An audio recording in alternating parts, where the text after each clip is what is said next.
It's been a huge area of growth. The women's sports space has been so undervalued for so long, and what we're seeing now is the market starting to catch up with the interest that's there, and long time coming. So I've been in this business 30 years, and I will say every conversation I have now with people, it starts around women's sports. And you're going to continue to see interest, energy, enthusiasm around women's sports for the foreseeable future. There are no real headwinds getting in its way. Well, I wouldn't say that. I would say what we're seeing is the removal of the caps that have kind of held things back, right? So, perfect example, Alona Mar, the rugby player, U.S. rugby player, who has a great social media following, a positive message, and won an Olympic medal. She is playing in England for the Bristol Bears, and that's a club that had to move her opening match to a bigger venue to accommodate what became a record attendance. And we're seeing that in a lot of places, that all these sort of artificial limitations that when you think outside the box, we're seeing what the potential really is there.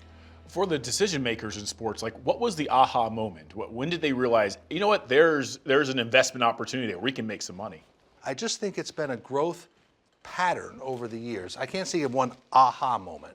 I wouldn't say one aha moment, but there have been enough cultural touch points that I think have brought this to the consciousness. The first one that came to my mind was the NCAA tournament during COVID, and you had Sedona Prince taking video and showing the men have this weight room and we have this weight rack and they have this court and we have this. And it became kind of glaringly obvious. And this prompted the NCAA to study. And that report found that the NCAA is leaving tens of millions of dollars on the table every year in how they were treating it. So it's literally only since 2020 that the women have been allowed to use the term March Madness. Think about how crazy that is. So it's things like that. It's things like the equal pay fight in women's soccer, right? The U.S. women's national team had to fight very hard for equal pay when, by every measure, they are far more accomplished than their men's counterparts. I feel like every other day something comes up, a data point, something happens that just further demonstrates this isn't just a charitable cause, it's good business to get into this. Guys, I want to take a moment to acknowledge the success the WNBA has had here over the past year, because the numbers are absolutely staggering.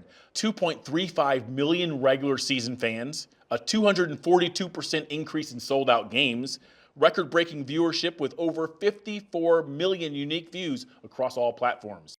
Well, those are all real numbers, and it all starts with the product on the court.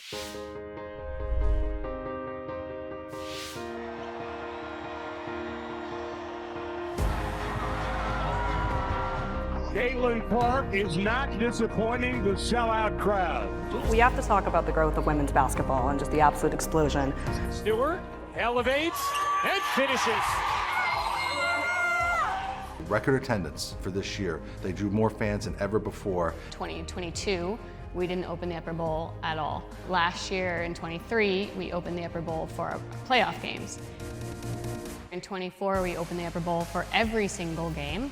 And for 2025, we are now selling season tickets in the Upper Bowl. So that just kind of shows you.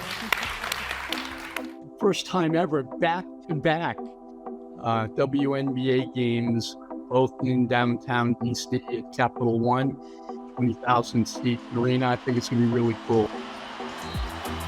Out to Edwards, the jumper, gets that to go.